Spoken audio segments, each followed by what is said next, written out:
Prop d'una vintena d'establiments del centre de la Seu d'Urgell han decidit fer una campanya especial amb descomptes i promocions per tal de dinamitzar les vendes dissabte a la tarda i atraure els possibles compradors.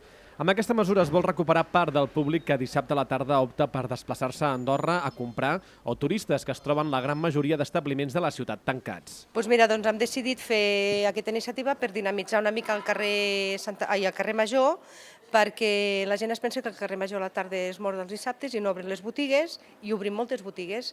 Llavors farem cada botiga el descompte que vulgui.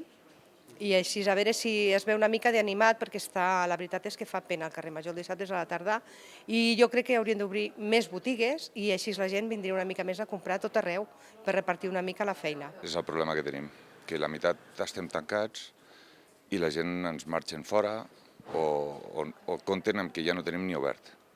Això és el pitjor que li pot passar a un eix comercial. I amb aquesta mica d'iniciativa mirarem de veure si ho podem anar dinamitzant i podem retrocedir tot el que ens hem deixat anar perdent durant molts anys. Els descomptes i promocions poden arribar fins al 20% per tal d'atraure un públic que en els últims anys ha deixat de comprar dissabte a la tarda a la Seu. Els establiments adherits a aquesta iniciativa llueixen des d'avui un cartell identificatiu.